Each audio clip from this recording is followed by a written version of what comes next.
आज के वीडियो में हम बात करेंगे दैनिक जीवन में पीएच का महत्व है कि जो पीएच हमने पढ़ी है वो डेली लाइफ में भी अपने काम आती है या नहीं आती है। तो साइंस आपको पता है कि डेली लाइफ में काम लेने वाली होती है, बस आपको ये समझना होता है कि कहाँ पे किस तरीके से उसको काम में लिया जाए।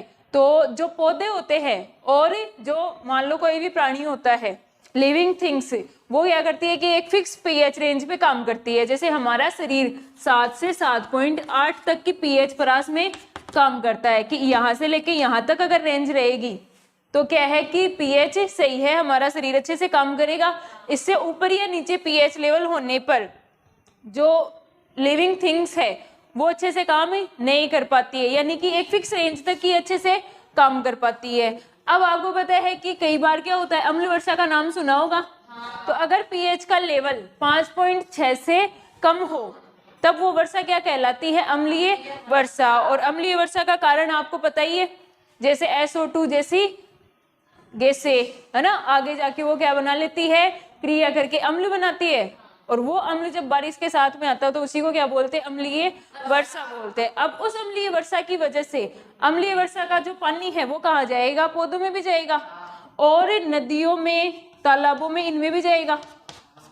अब आपको पता है नदियों तालाबों में छोटे छोटे लिविंग ऑर्गेनिज्म रहते हैं,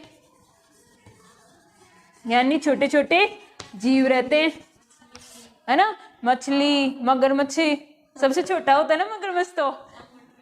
तो देखो कि लिविंग ऑर्गेनिज्म रहते हैं।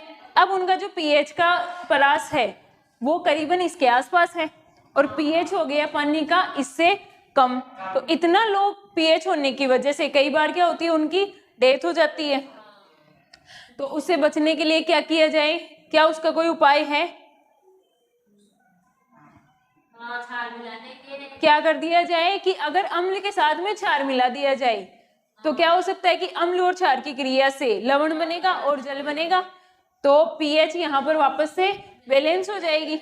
तो उसको बैलेंस करने के लिए जितनी पीएच अपने को बैलेंस करनी है उसी के हिसाब से क्षार की मात्रा मिलाई जाती है और क्या कर दिया जाता है, उसको वापस से बैलेंस कर दिया जाता है। इसी प्रकार से जो फैक्ट्रियों से कचरा निकलता है, जो फैक्ट्रियों का कचरा होता है वो भी एसिडिक होता है। तो उसको भी क्या किया जाता है, पहले क्षारीय पदार्थ से क्या करते हैं, उसका उपचार करते हैं, यानी उसका ट्रीटमेंट करते हैं। ट्रीटमेंट मतलब अम्ल के अंदर क्षार मिला दिया तो क्या बन जाएगा, वो लवण बन जाएगा। अब उसको नदी में आप प्रवाहित कर सकते हो, अदरवाइज उससे भी क्या होगा कि जानवर मर जाएंगे। नेक्स्ट है आपके बगीचे की मिट्टी का पीएच क्या है। तो जैसे देखो लिविंग ऑर्गेनिज्म सारे ही है ना, अभी अपन ने बात की थी जैसे जलीय जीवों की, और अभी बात कर रहे हैं हम छोटे छोटे जो प्लांट्स होते हैं या बगीचे के जो प्लांट्स होते हैं उनके बारे में। तो जो प्लांट्स होते हैं वो भी एक फिक्स पीएच रेंज पे काम करते हैं। उससे अगर ऊपर नीचे पीएच होता है तो क्या है, वो अभी क्या हो जाएंगे, जलने लग जाएंगे या फिर अच्छे से ग्रो नहीं करेंगे। तो उसका भी उपचार क्या है, क्या मिला दो उसमें, क्षार। तो उसमें देखो चूने का पानी डाला जा सकता है, बिना बुझे हुए का और बुझे हुए का, और क्या डाला जा सकता है, कैल्शियम कार्बोनेट डाला जा सकता है। क्योंकि देखो क्षार भी ऐसा होना चाहिए जो हार्मफुल नहीं हो, सोडियम हाइड्रोक्साइड नहीं डालना है वहां पे, ऐसा डालना है जो दुर्बल क्षार होते हैं वो डालने हैं। नेक्स्ट आपका है हमारे पाचन तंत्र का पीएच। हमारे पाचन तंत्र का पीएच, हमारे पाचन तंत्र का एच कतो है उन्नी। अब देखो हमारे पाचन तंत्र का पीएच बैलेंस रखना क्यों जरूरी है, क्योंकि हमारे जो पाचन तंत्र है उसमें एक आमाशय भी है, उस सिस्टम का हिस्सा। उस आमाशय से निकलता हाइड्रोक्लोरिक अम्ल और एसिड आपको पता है कितना खतरनाक होता है। और HCl क्योंकि एक प्रबल एसिड है तो बहुत ही ज्यादा खतरनाक होता है ना। फिर भी देखो उसकी व्यवस्था शरीर ने कर रखी है। अब देखो जो अम्ल का प्रोडक्शन है वो कभी कम तो कभी ज्यादा होता है। अब ज्यादा होने का देखो कोई भी कारण हो सकता है, शरीर में अपच की स्थिति होती है तब भी शरीर क्या करता है, उस भोजन को ज्यादा पचाने के लिए ज्यादा जल्दी से अम्ल प्रोड्यूस करता है। या फिर देखो जैसे गर्मियों की दोपहर होती है तो वो एक क्लाइमेट कंडीशन होती है, उसकी वजह से भी अम्ल का जो प्रोडक्शन है वो ज्यादा होता है और सर्दियों में थोड़ा कम होता है ना। तो उस वजह से कई बार अपने को क्या लगता है कि शरीर में अपच की स्थिति आ जाती है, क्योंकि हमारे शरीर में एसिड जो है वो ज्यादा बढ़ जाता है। अब एसिड बढ़ने से अपने को क्या पता चलेगा कि एसिड बढ़ा है, तो क्या होगा, खट्टी डकारें आना या पेट में जलन होना, ये सब अपने को फील होते हैं। तो अपने शरीर में क्या है, HCl की मात्रा बढ़ गई है। अब उस HCl को बैलेंस करने के लिए क्या लाया जाए, हाँ सोडियम हाइड्रोक्साइड पी लो, तुम्हें पिला दूं? तो कौन सा, देखो क्षार, और कौन सा, क्योंकि लिविंग ऑर्गेनिज्म है, हानि भी तो नहीं होनी चाहिए ना, तो क्या मिलाएंगे, कौन सा क्षार लेके आएंगे, दुर्बल। ठीक है, तो दुर्बल क्षार में जैसे मैग्नीशियम हाइड्रोक्साइड, है ना, तो इस तरीके के दुर्बल क्षार जिसको क्या बोलते हैं, मिल्क ऑफ मैग्नीशिया, या फिर दूधिया मैग्नीशियम इसको बोला जाता है। तो इसका क्या करते हैं, इसको पी लो, और ये जाते ही अम्ल के साथ में क्षार मिक्स होते ही उदासीन बन जाएगा लवण। ठीक है, तो आपके पेट की अम्लता दूर हो जाएगी। या आपने कई बार देखा होगा कि कुछ लोगों को कोल्ड ड्रिंक का ज्यादा शौक होता है ना, तो वो भी क्या करते हैं कि इस तरीके की स्थिति में ये वाला थोड़ी पिएंगे, नहीं बिल्कुल ही नहीं, है ना, तो क्या पिएंगे, कोल्ड ड्रिंक मंगवाएंगे। तो कोल्ड ड्रिंक भी क्या है, एक क्षारीय पदार्थ है। तो क्षार जब अंदर जाएगा तो उससे भी क्या है, अति अम्लता से राहत मिल जाती है। नेक्स्ट आपका है पीएच परिवर्तन के कारण दंत क्षय, कि जो दांत है वो धीरे धीरे क्या हो रहे हैं, खराब हो रहे हैं, है ना, जैसे संक्षारण होता है ना लोहे का, उसी तरीके से दंत क्षय होता है। अब उसका कारण क्या है, अम्ल, कि लोहे के संक्षारण में भी एक मेजर कारण अम्ल था, कि अम्ल से भी अगर लोहा क्रिया करता है तो क्या होता है, उसका संक्षारण होता है। और अगर दंत क्षय, तो दंत क्षय का भी कारण क्या है, एसिड है। अब एसिड हमने तो पिया ही नहीं, कहाँ से आया, तो देखो रात को अगर मान लो खाना खाया है ना, अब उस खाने में से अगर छोटे छोटे कण भी खाने के हमारे दांतों में फंसे हुए रह गए, उससे आते हैं मुंह में बैक्टीरिया, और वो बैक्टीरिया क्या करते हैं, एसिड प्रोड्यूस करते हैं, और वही एसिड की वजह से क्या होता है, दंत क्षय होता है। तो अगर एसिड है, कि बीमारी का कारण क्या है, एसिड, तो क्या ले आओ, क्षार ले आओ। तो आप जो देखो टूथपेस्ट करते हो ना, कोई भी टूथपेस्ट करते हो, उनकी प्रकृति क्या होती है, हमेशा क्षारीय, है ना, प्रकृति क्या होगी टूथपेस्ट की, क्षारीय। ठीक है, और देखो आपके जो मुंह की लार होती है वो भी आपको इससे बचा सकती है, उसकी भी प्रकृति कैसी होती है, क्षारीय होती है। तो यहां तक अपन ने देखा कि जितने भी कारण थे वो अम्ल की वजह से थे, क्या मिला दो, क्षार मिला दो। ठीक है, क्षार कौन से, दुर्बल क्षार मिलाने हैं।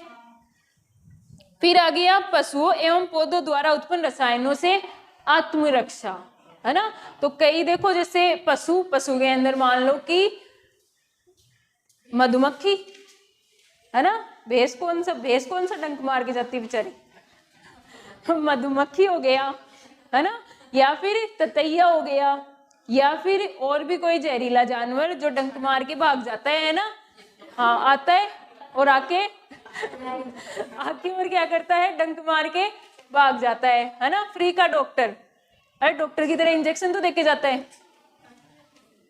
बिच्छू नहीं, बिच्छू में तो बहुत ज्यादा जहर हो जाता है ना। तो ये वाले जो छोटे मोटे बेचारे हैं ना, जो सिर्फ आपके पास आते हैं टाइम पास के लिए और डंक मार के भाग जाते हैं, उनकी बात हो रही है। तो देखो वो जैसे ही आपके पास डंक मार के गए, है ना, उनके डंक में होता है मेथेनोइक अम्ल, फॉर्मिक एसिड, उनके डंक में होता है फॉर्मिक अम्ल होता है। अब देखो अम्ल है तो आपने देखो जैसे कभी सब्जियां काटी होगी और उसके बाद में नींबू को काम में लिया होगा। तो देखो जैसे ही कटे हुए पे थोड़ा सा भी अगर कटा हुआ है, अपने को जैसे मान लो पता भी नहीं है कि यहाँ पे तो कट लग रखा है, नींबू लाओ उसके पास, तुरंत पता चल जाएगा, पता चल जाता है ना। तो नींबू लगते ही मिर्ची लगती है क्या? नींबू से मिर्ची कैसे लगेगी? जलन लगती है क्या लगती है? जलन लगती है ना। अब देखो जो इंजेक्शन गया है वो सीधा कहाँ गया है? अपने अंदर तक चला गया ना, तो जलन लगनी वाजिब है, लगेगी। फिर उसी की वजह से स्वेलिंग भी आ जाती है अब उससे अपने को क्या करना है, बचाव करना है, उससे अपने को बचाव करना है ना। तो देखो कि मधुमक्खियां बहुत शैतान होती है और कभी भी डंके मार जाती है, बचपन में बच्चों के ज्यादा मारती है ना, क्योंकि बच्चे खुद भी छेड़ते रहते हैं उनको, तो मारेगी ही फिर तो डंके। हाँ, तो अब देखो जैसे मधुमक्खी काट गई आपको तो क्या लगाना है, एसिड डाल के गई ना आपकी बॉडी में, अरे फ्री का एसिड डाल के गई है। अब आपको इसके साथ में क्या मिक्स करना है, क्षार, है ना। तो क्षार जैसे कैलेमाइन लोशन भी आता है, या फिर कोई सोडा लगा सकते हो आप, या फिर साबुन भी लगा सकते हो अगर कुछ नहीं मिले तो, क्योंकि साबुन भी क्या होती है, क्षार ही होती है, नहीं साबुन से जलेगा नहीं बिल्कुल भी, उसके ऊपर साबुन अप्लाई करने से भी क्या होगा, अम्ल और क्षार की क्रिया होगी। या फिर देखो हमारे पास जो बचपन में एक ही ऑप्शन होता था, नहीं, हाँ लोहा, एक ही ऑप्शन मिलता था और कुछ तो जल्दी से मिलता नहीं था, और किसी न किसी का गेट मिल ही जाता था, कहीं पे भी मान लो बाहर खा गया तो किसी न किसी का गेट होता था लोहे का। अब उस लोहे के जाके हम क्या करते थे, उसको घिसते थे, है ना। तो उसका कारण क्या है भाई, लोहे के घिसने से, और इस पे क्या फर्क पड़ गया अम्ल पे, बताओ। हाँ, कि धातु की और अम्ल की क्रिया करवाएंगे तो क्या बन जाएगा, लवण और जल बन जाएगा। अब अपने को तो करना ही क्या है, अपने को तो मतलब है लवण बनाने से, तो लवण बनना चाहिए बस, है ना। तो हमने भी नहीं बोला कि जल बनेगा, हाइड्रोजन गैस ही बनेगी, ठीक है ना। तो क्या बन जाएगा, लवण बन जाएगा, और अपने को क्या करना है, अम्ल को बैलेंस ही तो करना है, चाहे किसी तरीके से करो।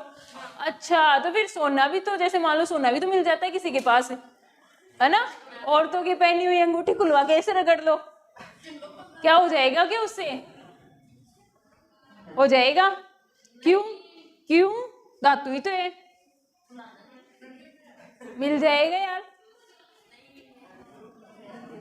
देखो सोना जो है वो लेस रिएक्टिव होता है, क्रिया ही नहीं करेगा बिल्कुल यहाँ पे अम्ल से, है ना।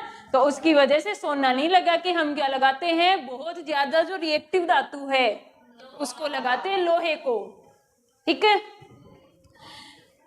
तो अगर मधुमक्खी डंक मार जाए तो क्या करना है, जो भी इनमें से अवेलेबल हो, चाहे लोहा अवेलेबल हो, चाहे साबुन अवेलेबल हो, चाहे तो कैलेमाइन वो सॉल्यूशन पड़ा हो, है ना, क्या करना है, क्षार लगाना है।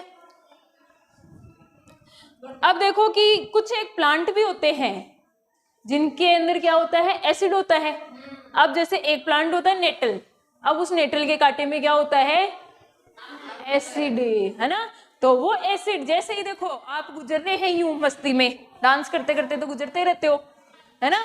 तो अब देखो कि क्या चुभ गया आपके, वो कांटा चुभ गया, अब क्या करोगे, अब जंगल में ही मिलते हैं ये प्लांट तो, हाँ, तो अब क्या करोगे, डाकिया डाक लाया, डाकिया डाक लाया, हाँ, कि प्रकृति भी क्या देती है आपको, ऑप्शन देती है।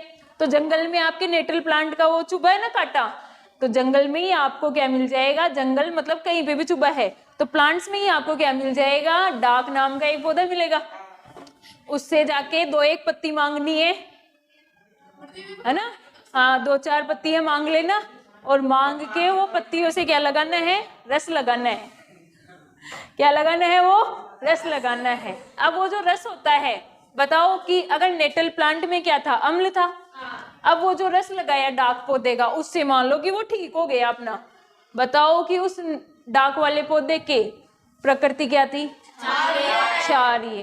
तो अम्ल कहीं पे भी अगर दिक्कत करे तो क्या लगाना है, क्षार। और वैसे भी देखो इतनी सारी प्रॉब्लम आई, सारी अम्ल की वजह से ही आई है ना, तो क्षार का ध्यान रखना कि कोई भी प्रॉब्लम हो अम्ल की वजह से, ऐसे हर किसी में नहीं, अम्ल की वजह से कोई प्रॉब्लम हो क्या लगा देना है, क्षार, ठीक है।